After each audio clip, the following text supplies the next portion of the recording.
Hi, and welcome to Engaging Online, tips for making the most of your online meetings. I'm Dr. Megan Sweet. I'm an educator, author, and mother, and a mindfulness superfan, and the founder of Your Three Eyes, which is an educational consulting firm. And I'm getting a lot of questions right now about what translates from teaching in person to teaching online. As everyone knows, lots of folks are now suddenly finding themselves online a lot. So this brief presentation will give you some tips on how to translate your work online.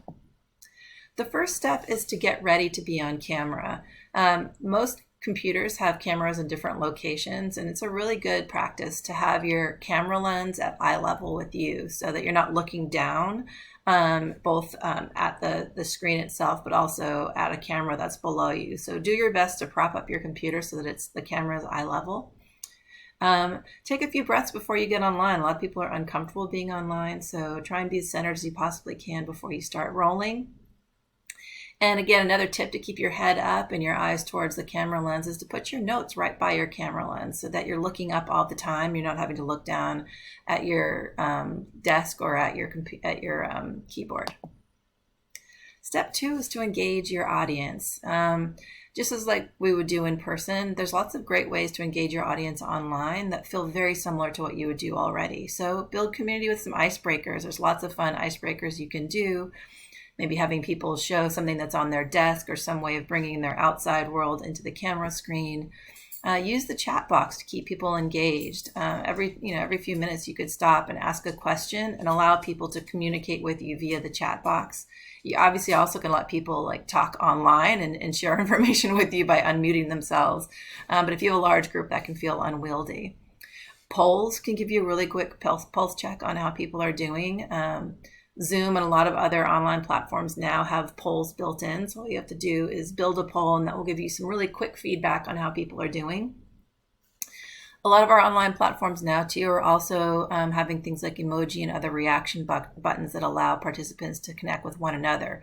So you can encourage participants to throw up, say, like a thumbs up or clapping hands or a +1 and other things that let the participants communicate with one another or with you to let you know how they're doing. And finally, break up your talking with breakout rooms.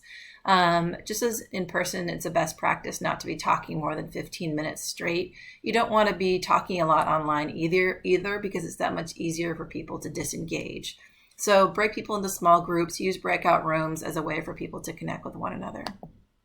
Step 3 is to attend to safety. A lot of people feel uncomfortable online, and so you want to try to set some safety standards for everyone so that they can engage effectively. The first one is to set routines and norms. If you're meeting with a group regularly, maybe always have the same routine, always start the same way and end the same way so people know how to ground themselves a little bit. Set norms for engagement. Let people know what's appropriate and inappropriate as you engage online. This is a good best practice for in person as well. Check in on people's moods, see how they're doing. A prompt that I really like is just asking people to share what their weather pattern is, but give people a chance to give a sense of how they're feeling so that you know how to modulate your presentation to meet your audience.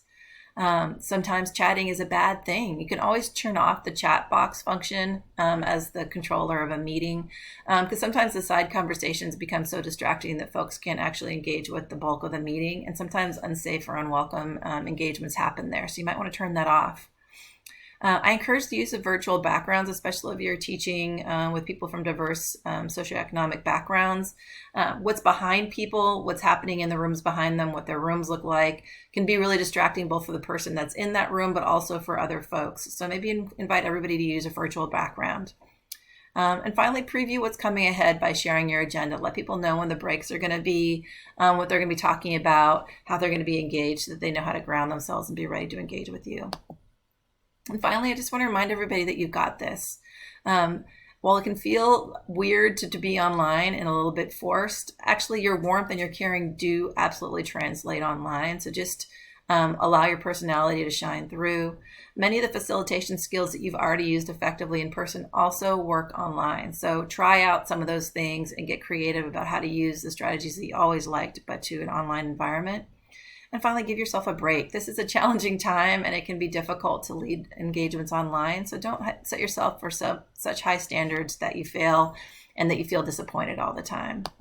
If you'd like to know more about me and how to work with me, please come to my website. Lots of great things like free resources, courses, and personal coaching are available there. But otherwise, thanks for joining me for this brief presentation, and have a great day online.